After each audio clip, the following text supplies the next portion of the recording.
नमस्कार विद्यार्थी मित्रांनो, इन्फिनिटी इंजिनिअरिंग अकॅडमीच्या यूट्यूब चॅनलवरती मी प्रमोद देशकरी आपणा सर्वांचं स्वागत करतो। विद्यार्थी मित्रांनो, जे इलेक्ट्रिकलचे ॲस्पिरंट्स आहेत, जे इलेक्ट्रिकलचे विद्यार्थी आहेत, त्यांच्यासाठी येणाऱ्या काळामध्ये कुठल्या अपॉर्च्युनिटीज असणार आहे, कुठल्या परीक्षा असणार आहे, कुठल्या पोस्ट असणार आहे, किती पोस्ट असणार आहे, याबाबतची सविस्तर माहिती या सेशनमध्ये असणार आहे। त्याच्यामुळे हे सेशन शेवटपर्यंत बघायला विसरू नका आणि अजूनही तुम्ही आमच्या यूट्यूब चॅनलला सबस्क्राईब केलं नसेल तर आजच सबस्क्राईब करा आणि बेल आयकॉन प्रेस करायला विसरू नका, जेणेकरून तुम्हाला लेटेस्ट अपडेट मिळत जातील। विद्यार्थी मित्रांनो, जसं की तुम्हाला माहिती आहे की पुणे म्युनिसिपल कॉर्पोरेशन असेल किंवा महाट्रान्सको असेल किंवा महाजनको असेल, या परीक्षा आल्या आणि झाल्या सुद्धा, पण ज्या विद्यार्थ्यांचं याच्यामध्ये सिलेक्शन झालेलं नाही त्यांनी लक्षात ठेवा की येणाऱ्या काळामध्ये खूप चांगल्या संधी त्यांच्यासाठी असणार आहे। तर विद्यार्थी मित्रांनो, चला सुरुवात करूया की इलेक्ट्रिकलचे जे डिप्लोमा होल्डर्स आहेत किंवा जे डिग्री होल्डर्स आहेत, पदवी आणि पदविका, या विद्यार्थ्यांसाठी येणाऱ्या वर्षामध्ये काय काय संधी असणार आहे हे आपण जाणून घेऊया।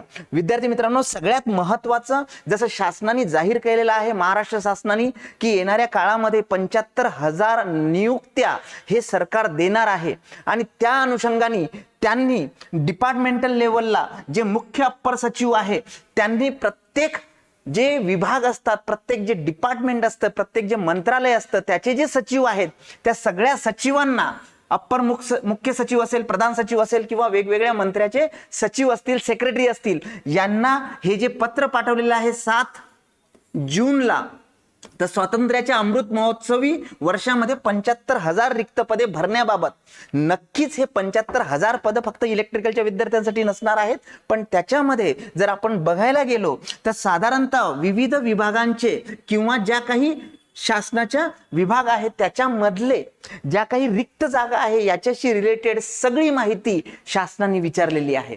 त्याच्यामध्ये इव्हन दो ज्या रिक्त पदांबाबत तुम्ही कार्यवाही केलेली आहे त्याची स्टेटस काय आहे, त्याची आत्ताची नेमकी स्थिती काय आहे, कोण ती एक्झाम घेणार आहे, TCS, IBPS असेल, अजून कुणी असेल, MES असेल, आणि त्याच्या व्यतिरिक्त ह्या ज्या कंपन्या आहेत यांच्यासोबत करार झालेला आहे का, आणि जर करार झालेला नसेल तर तो का झाला नाही आणि दिरंगाई का झाली याची कारणे सुद्धा विचारलेली आहे। तर विद्यार्थी मित्रांनो, लक्षात ठेवा, या अनुषंगाने खूप साऱ्या पोस्ट नक्कीच ह्या येणार आहेत।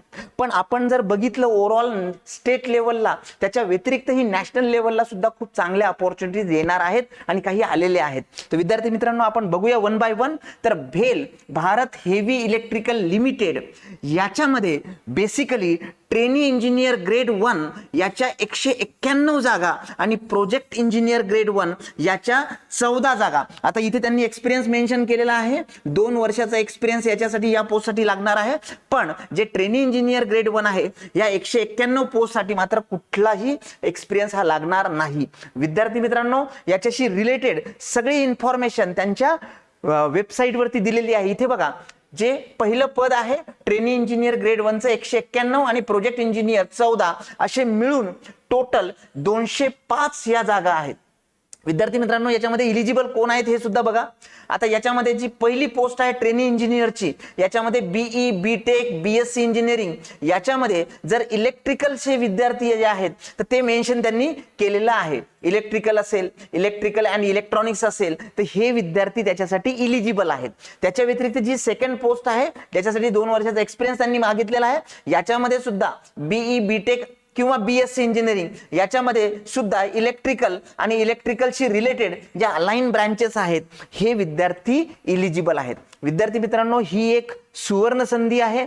याच्यामध्ये बेसिकली ज्या पोस्ट आहेत या मॅक्सिमम पोस्ट ट्रेनी इंजिनियरचे आहेत। तर भेल तुम्हालाही माहिती असेल PSU आहे, ज्याच्यामध्ये खूप चांगली अपॉर्च्युनिटी तुमच्यासाठी आलेली आहे। त्याच्या व्यतिरिक्त अजून एक ऍडव्हर्टाइजमेंट ऑलरेडी आलेली आहे, ती म्हणजे रिझर्व्ह बँक ऑफ इंडिया। तुम्ही म्हणाल सर RBI मध्ये, तर याच्यामध्ये सुद्धा काही ज्युनियर इंजिनियरच्या पोस्ट आहेत विद्यार्थी मित्रांनो, ज्या इलेक्ट्रिकलशी रिलेटेड आहेत। आता याच्यामध्ये ही सुद्धा ऍडव्हर्टाइजमेंट आलेली आहे। तुम्ही यांच्या वेबसाईट www.rbi.gov.in वरती जाऊ शकता। रिटर्न टेस्ट असणार आहे, डायरेक्ट रिक्रुटमेंट आहे। याच्यामध्ये जरी पोस्ट कमी असतील, वॅकन्सीज ज्या आहेत इथे 35 मेन्शन केलेला आहे, पण ह्या 35 ज्या आहेत ह्या ज्युनियर इंजिनियर सिव्हिल आणि इलेक्ट्रिकलच्या मिळून आहेत. तर त्याच्यापैकी साधारणतः एक 9 ज्या वॅकन्सी आहेत त्या इलेक्ट्रिकलच्या विद्यार्थ्यांसाठी आहे. तर हे सुद्धा चांगल्या पद्धतीची एक गोल्डन अपॉर्च्युनिटी सेंट्रल लेवलला तुम्हाला आलेली आहे इलेक्ट्रिकलच्या विद्यार्थ्यांना. एक लक्षात घ्या, आपल्याला फक्त एक पोस्ट पाहिजे. त्याच्यामुळे जर तुम्हाला प्रिपरेशन करायचं असेल, डायरेक्ट रिक्रुटमेंटचं प्रिपरेशन करायचं असेल, तर तुम्ही ह्या सगळ्याच एक्झामिनेशन नक्कीच दिल्या पाहिजे. विद्यार्थी मित्रांनो, त्याच्यानंतर NHPC national hydro electric power corporation private limited, या पर्टिक्युलर ज्याला म्हणतो आपण सेंट्रल गव्हर्नमेंटची जी PSU आहे, याच्यामध्ये सुद्धा खूप चांगल्या अपॉर्च्युनिटीज आलेल्या आहेत इलेक्ट्रिकलच्या विद्यार्थ्यांना. ज्युनियर इंजिनियरच्या 74 पोस्ट आहेत. ही सुद्धा ऍडव्हर्टाइजमेंट आलेली आहे ऑलरेडी. याच्या सुद्धा डेट जर बघायच्या झाल्या तर तुम्ही यांच्या वेबसाईटवरती nhpcindia.com या वेबसाईटवरती जाऊन सगळे डिटेल्स चेक करू शकता. याच्या सुद्धा खूप साऱ्या जागा आहेत, जवळपास 388 जागा आहेत. पण त्याच्यापैकी कनिष्ठ अभियंता विद्युत S1 29,600 ते 1,19,000 एवढा स्पेसिफिक पे स्केल असलेलं 74 वॅकन्सी ज्या आहेत त्या ज्युनियर इंजिनियरच्या NHPC मध्ये आहे. विद्यार्थी मित्रांनो, याच्यामध्ये बायफर्केशन सुद्धा दिलेलं आहे या 74 जागेचं. आणि त्याच्याशिवाय कोण इलिजिबल आहेत ते जर बघायचं झालं तर 3 वर्षाचा जो फुल टाइम रेग्युलर डिप्लोमा आहे तुमचा इलेक्ट्रिकल इंजिनिअरिंग मधला, ओके, स्पेसिफिकली त्यांनी गव्हर्नमेंट रेकग्नाइज किंवा त्याच्यापैकी स्पेसिफिकली जे प्रायव्हेट इन्स्टिट्यूट आहेत, येते लक्षात, याच्यामध्ये मिनिमम 60% तुम्हाला मार्क पाहिजे आणि त्या केसमध्ये तुम्ही ज्युनियर इंजिनियरची ही पोस्ट घेऊ शकता. तर याच्यामध्ये त्यांनी डिप्लोमा इन इलेक्ट्रिकल हे मेन्शन केलेलं आहे आणि पोस्ट कुठली आहे तुम्हाला माहिती आहे. तर ही सुद्धा एक गोल्डन अपॉर्च्युनिटी आहे NHPC मधली. विद्यार्थी मित्रांनो, याच्यामधल्या बऱ्याचशा ऍडव्हर्टाइजमेंट ऑलरेडी आलेल्या आहेत आणि यांच्या ज्या डेट्स आहेत त्या सुद्धा लक्षात घ्या तुम्ही. आता इथे ऑनलाईन पोर्टलवरती 9 तारखेपासूनच फॉर्म फिल करायला सुरुवात झालेली आहे. ऑनलाईन फॉर्मची जी लिंक आहे ती ओपन झालेली आहे आणि ही 30 तारखेपर्यंत 30 जून पर्यंत अवेलेबल आहे. म्हणजे अजूनही डेट गेलेली नाही. तुम्ही या पोस्टसाठी अप्लाय करू शकता. विद्यार्थी मित्रांनो, त्याच्या व्यतिरिक्त जे CCIL असतं, तर ज्याला आपण specifically dedicated freight corridor corporation of India म्हणतो, याच्यामध्ये सुद्धा ज्युनियर एक्झिक्युटिव्हच्या पोस्ट आहेत. ह्या 21 पोस्ट आहेत. डेफिनेटली ह्या डिप्लोमापेक्षाही खालच्या लेवलच्या जरी पोस्ट असतील तरी ह्या ज्या पोस्ट आहेत याच्यामध्ये स्पेसिफिकली एक गोल्डन अपॉर्च्युनिटी आहे. ज्या विद्यार्थ्यांचं 10th म्हणजे मॅट्रिक्युलेशन प्लस काही इलेक्ट्रिकलचे जे कोर्सेस आहेत ITI चे झालेले आहेत, ते त्या मूळ विद्यार्थी इथे पर्टिक्युलर हे अप्लाय करू शकता. आता इथे त्यांनी इसेन्शियल एज्युकेशन क्वालिफिकेशन म्हटलेलं आहे. ओके, तर इसेन्शियल क्वालिफिकेशन मध्ये त्यांनी मेन्शन केलेलं आहे की 10th जे आहे मॅट्रिक्युलेशन 60%नी आणि त्याच्या व्यतिरिक्त 2 वर्षाचा ITI चा जो कोर्स आहे किंवा त्याच्याशी रिलेटेड जे कोर्स आहेत ते हायर एज्युकेशन असेल, पण मिनिमम क्वालिफिकेशन इसेन्शियल क्वालिफिकेशन हे असलंच पाहिजे. विद्यार्थी मित्रांनो, त्याच्या व्यतिरिक्त NTPC national thermal power corporation ही एक खूप चांगली अपॉर्च्युनिटी येणार आहे. याच्यामध्ये असिस्टंट इंजिनियर AE जवळपास 100+ एक 100 ते 150 जागा आणि ज्युनियर इंजिनियर ह्या सुद्धा 100 to 150 एवढ्या जागा मॅक्सिमम NTPC मध्ये येण्याचे चान्सेस आहेत. याची सुद्धा ऍडव्हर्टाइजमेंट लवकरच येईल विद्यार्थी मित्रांनो. त्याच्यामुळे यांच्या वेबसाईटवरती सुद्धा लक्ष ठेवून राहा. तर येणाऱ्या काळामध्ये जसं मी सांगितलं की तुमचं DFCCIL असेल किंवा NTPC असेल किंवा इव्हन दो बेल असेल, तर याच्या पर्टिक्युलर वॅकन्सीज ह्या खूप चांगल्या वॅकन्सीज असणार आहे. गोल्डन अपॉर्च्युनिटी असणार आहे इलेक्ट्रिकलच्या विद्यार्थ्यांसाठी. फक्त तिथलं इसेन्शियल क्वालिफिकेशन तुम्ही चेकआउट करून घ्या एकदा की डिप्लोमा कुठल्यासाठी आहे आणि ग्रॅज्युएशन कुठल्यासाठी. काही ज्या ऍडव्हर्टाइजमेंट ऑलरेडी आलेल्या आहेत त्याच्यामध्ये जे मेन्शन केलंय ते मी ऑलरेडी तुम्हाला सांगतोय. त्याच्या व्यतिरिक्त रेल्वे रिक्रुटमेंट बोर्ड तुम्हाला RRB JEE माहिती आहे. याच्यामध्ये सुद्धा ज्युनियर इंजिनियरच्या ज्या साधारणतः 20+ वॅकन्सीज या इलेक्ट्रिकलच्या विद्यार्थ्यांसाठी येणार आहे. आता हे झालं सेंट्रल लेवलचे काही PSUs किंवा सेमी गव्हर्नमेंट्स. आता जर आपण बघितलं, जसं मगाच मी सांगितलं तुम्हाला की 75,000+ या नियुक्ती द्यायच्या आहेत. त्याच्यापैकी नक्कीच तांत्रिक, टेक्निकल, ज्युनियर इंजिनियर लेवलचे खूप सारे पोस्ट आहेत इलेक्ट्रिकल साठीचे. तर याच्यापैकी काही जागा ज्या आहेत त्या जिल्हा परिषदशी रिलेटेड आहे. आता हे जिल्हा परिषदेतील गट क म्हणजे स्पेसिफिकली त्याच्यामध्ये तुमचं ज्युनियर इंजिनियर ही पोस्ट बसते. तर याच्याशी रिलेटेड 9 मेचं हे लेटर आहे विद्यार्थी मित्रांनो, महाराष्ट्र शासनाचं ग्राम विकास विभागाचं, ज्याच्यामध्ये त्यांनी मेन्शन केलेलं आहे की गट क चे जे रिक्त पद आहेत याच्याशी रिलेटेड अपडेट सुद्धा आलेले आहेत. याच्यामध्ये इव्हन दो जिल्हा परिषदेच्या झेडपीच्या ज्या काही भरती होणार आहे त्याच्यामध्ये त्यांनी जो एक्झाम पॅटर्न आहे तो सुद्धा मेन्शन केलेला आहे. आता बघा इथे कनिष्ठ अभियंता विद्युत म्हणजेच ज्युनियर इंजिनियर इलेक्ट्रिकल याच्यामध्ये त्यांनी एक्झामचे पॅटर्न दिलेला आहे. मराठी 15 प्रश्न 30 मार्क, इंग्रजी 15 प्रश्न 30 मार्क. मराठी व इंग्रजीमध्ये स्पेसिफिकली तुमचं टेक्निकली पार्ट असेल, लँग्वेजशी रिलेटेड आहे. ओके, तर हे जे आहे याच्यामध्ये मराठी, इंग्लिश, GS ओके आणि ॲप्टी रिझनिंग हा पार्ट असणार आहे. त्याच्या व्यतिरिक्त तुमचा जो टेक्निकलचा पार्ट आहे तो 40 प्रश्नांचा असणार आहे. हे 60 प्रश्न असे एकूण 100 प्रश्न 200 मार्कासाठी 2 तासामध्ये तुम्हाला सॉल्व्ह करायचे आहेत. आणि याच्यामध्ये विद्युत अभियांत्रिकी पदविका दर्जेचा म्हणजे डिप्लोमा लेवलच्या ह्या ज्युनियर इंजिनियरच्या पोस्ट असणार आहे. कशामध्ये? तर जिल्हा परिषदेमध्ये. तर हे जे आहे एक्झाम पॅटर्न असेल किंवा कंप्लीट याच्याशी रिलेटेड GR शासनाने या तारखेला निर्गमित केलेला आहे. तर विद्यार्थी मित्रांनो याच्यावरती सुद्धा लक्ष राहू द्या की जेणेकरून तुम्हाला मॅक्सिमम ह्या ज्या पोस्ट आहे त्याचं बेनिफिट घेता येतं. त्यानंतर नक्की ज्याची वाट बघतोय आपण खूप दिवसापासून, पण अजूनही ऍडव्हर्टाइजमेंट आलेली नाही. बरेचसे विद्यार्थी कॉल करून विचारतात सर BMC ची ऍडव्हर्टाइजमेंट कधी येईल? तर नक्कीच विद्यार्थी मित्रांनो येईल, कारण त्याच्याशी रिलेटेड बाकीच्या ज्या गोष्टी आहेत, जे बॅकएंडच्या गोष्टी आहेत, मग ते बिंदू नामावली असेल किंवा बाकीच्या गोष्टी ह्या फुलफिल होत आलेले आहेत. तर बृहन्मुंबई कॉर्पोरेशन किंवा BMC बृहन्मुंबई कॉर्पोरेशनशी रिलेटेड तर ज्युनियर इंजिनियर इलेक्ट्रिकल मेकॅनिकल त्याच्यामध्ये तुम्हालाही माहिती आहे सब इंजिनियर आणि ज्युनियर इंजिनियर अशा 2 पोस्ट असतात. आणि त्याच्यामध्ये स्पेसिफिकली ज्युनियर इंजिनियर हे इलेक्ट्रिकल मेकॅनिकल आणि सब इंजिनियर सुद्धा इलेक्ट्रिकल मेकॅनिकल, कारण इथे दोन्ही विद्यार्थी हे इलिजिबल असतात. म्हणजे तुम्ही इलेक्ट्रिकलचे असाल किंवा मेकॅनिकलचे. ओके, तर इथे JEE लेवलचे 135 आणि सब इंजिनियरच्या सब इंजिनियरच्या 80 जागा अशा टोटल वॅकन्सीज तुमच्या BMC मध्ये लवकरच येणार आहे. बरेचसे विद्यार्थी म्हणतात सर खूप दिवसापासून ऐकतोय आम्ही की ऍडव्हर्टाइजमेंट येणार पण येत नाही. पण तुम्ही जर बघितलं तर आता झालेल्या PMC एक्झाम असेल किंवा माडा एक्झाम असेल, TPA एक्झाम असेल, ह्या एक्झामची ऍडव्हर्टाइजमेंट आल्यानंतर त्यांनी साधारणतः 20 दिवस तुम्हाला फॉर्म फिल करायला दिले आणि नंतर 1.5 ते 2 महिन्यामध्ये तुमची एक्झाम झालेली आहे. त्याच्यामुळे ऍडव्हर्टाइजमेंट आल्यानंतर कुठलीही गोष्ट स्टार्ट करण्यापेक्षा आता तुम्ही अभ्यासाला लागा. हे सगळ्यात याच्यामध्ये महत्वाचा पार्ट आहे. त्याच्या व्यतिरिक्त विद्यार्थी मित्रांनो बऱ्याचशा म्युनिसिपल कॉर्पोरेशन्स PMC PCMC चे एक्झाम ऑलरेडी झालेले आहेत. तिथे वॅकन्सी इलेक्ट्रिकलच्या होत्या पण त्या कमी होत्या.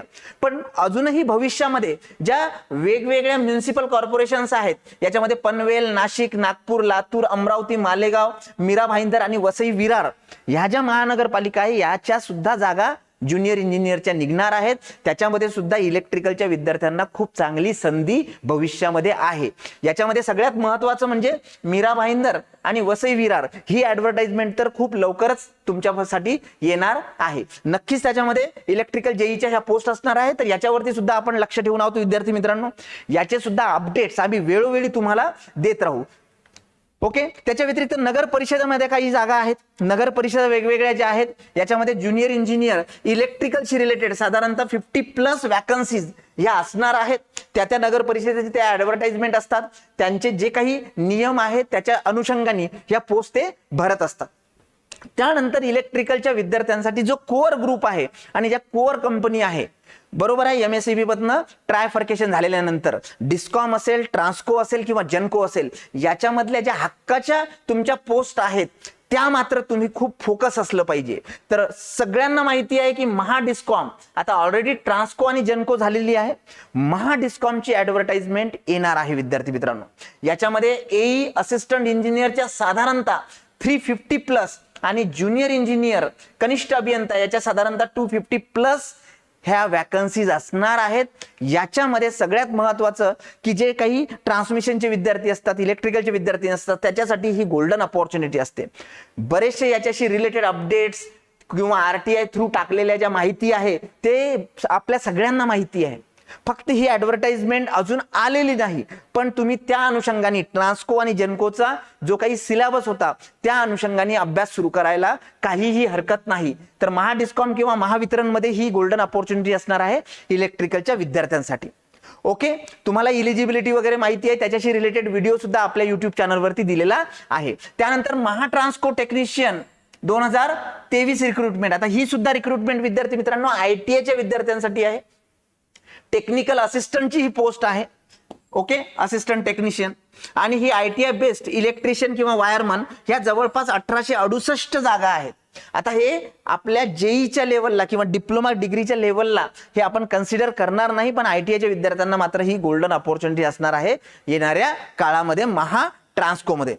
ओके, त्याच्या व्यतिरिक्त सार्वजनिक बांधकाम विभाग असेल किंवा वॉटर रिसोर्स डिपार्टमेंट असेल, याच्यामध्ये सुद्धा ज्या इलेक्ट्रिकलच्या पोस्ट असतात बघा, काही पोस्ट MES थ्रू भरल्या जातात, महाराष्ट्र इंजिनिअरिंग सर्व्हिसेस.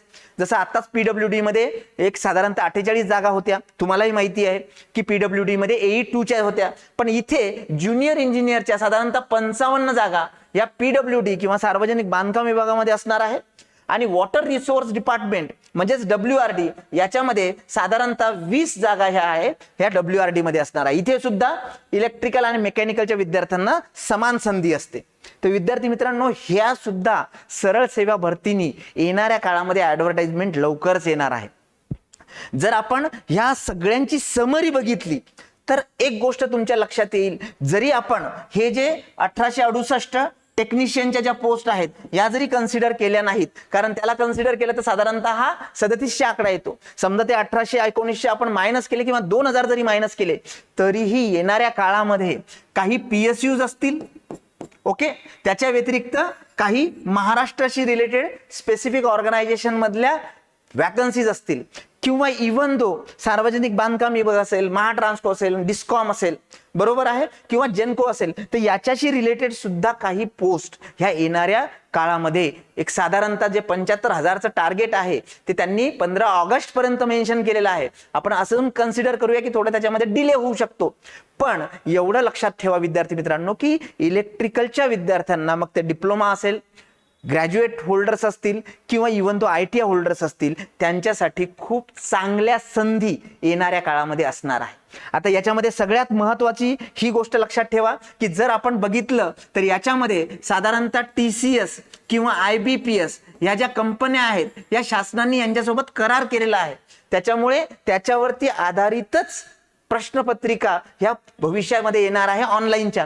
तर त्याचा जो पॅटर्न आहे, मग तुमचा त्याच्यामधला टेक्निकलचा पार्ट असो किंवा नॉन टेक्निकलचा पार्ट असो, ज्या झालेल्या एक्झाम आहे ज्या TCS ने घेतल्या, IBPS ने, हे सगळे पेपर्स, TCS चे पेपर तर अवेलेबल असतात, IBPS चे नसतात सपोज, पण तुम्ही लक्षात घ्या की हे सगळं रिकॉल करा आणि त्या अनुषंगाने ह्या परीक्षेसाठी तयारी आत्तापासूनच करा. विद्यार्थी मित्रांनो, याच्यामध्ये बिलकुल तुम्ही हायगाई करू नका, कारण ऍडव्हर्टाइजमेंट आल्यानंतर बिलकुल वेळ मिळत नाही. 2 ते 2.5 महिन्यामध्ये सगळी एक्झाम वगैरे सगळं झालेलं असतं. त्याच्यामुळे आत्तापासूनच अभ्यास करा.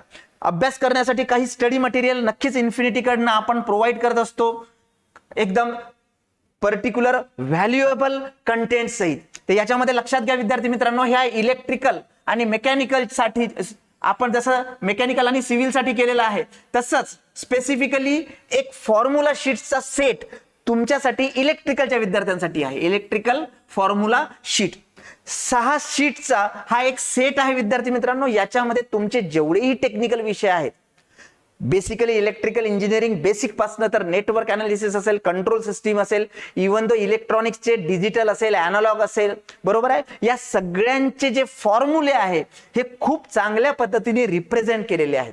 विद्यार्थी मित्रांनो, कलरफुल पेजेस असणार आहेत आणि A2 साईजची मोठी शीट्स असणार आहे ह्या. तर हा फॉर्म्युला शीट्स तुम्हाला प्रत्येक एक्झामसाठी तुमच्याकडे असलंच पाहिजे. ओके, कलरफुल रिप्रेझेंटेशन, सगळे सब्जेक्ट त्याच्यामध्ये कव्हर होत आहेत. ओके, पॅरामीटर डिस्क्रिप्शन सुद्धा असणार आहे आणि सगळ्या विद्यार्थ्यांसाठी, मग तुम्ही इंजिनिअरिंगचे असाल, डिप्लोमा होल्डर असाल, तुमच्यासाठी हे खूप महत्वाचं जे टूल आहे हे असणार आहे. विद्यार्थी मित्रांनो, BMC साठी सुद्धा इलेक्ट्रिकलचं सेक्शन A हे पुस्तक आपलं आमच्या वेबसाईटवरती अवेलेबल आहे. फॉर्म्युला शीट सुद्धा आमच्या वेबसाईटवरती अवेलेबल आहे, तिथनं तुम्ही डायरेक्टली परचेस करू शकता. ओके, तर विद्यार्थी मित्रांनो, याच्यामध्ये तुम्हाला बेसिकली सांगण्याचा हाच एक उद्देश आहे की येणाऱ्या काळामध्ये खूप चांगल्या अपॉर्च्युनिटीज तुमच्यासाठी आहेत. त्यामुळे वेळ न गमावता अभ्यास सुरू करायचा. कारण बरेचसे विद्यार्थी म्हणतात सर ऍड आली नाही. पण एवढं मात्र आहे की ऍड येण्याची वाट न बघता टेक्निकल असेल, नॉन टेक्निकल असेल, मागचे प्रिव्हियस इयर क्वेश्चन पेपर असेल, सगळे पेपर्स तुमच्या नजरेखालनं घाला आणि स्टेप बाय स्टेप तुम्ही तयारी करायला लागा. महाजनको ट्रान्सको मध्ये जे विद्यार्थी सिलेक्ट झालेत तर तेवढे विद्यार्थी साईडला पडलेत. डेफिनेटली ते रँक होल्डर्स असतील तर ते विद्यार्थी आता साईडला पडलेत. त्यामुळे अजून तुमचे गोल्डन चान्सेस या येणाऱ्या परीक्षांमध्ये नक्कीच असणार आहे. विद्यार्थी मित्रांनो, हा सेशन जर तुम्हाला आवडला असेल तर तुमच्या 5 मित्रांना याची लिंक जरूर शेअर करा आणि आमच्या चॅनलला सबस्क्राईब आणि बेल आयकॉन प्रेस करून लाईक करायला विसरू नका. Thank you very much.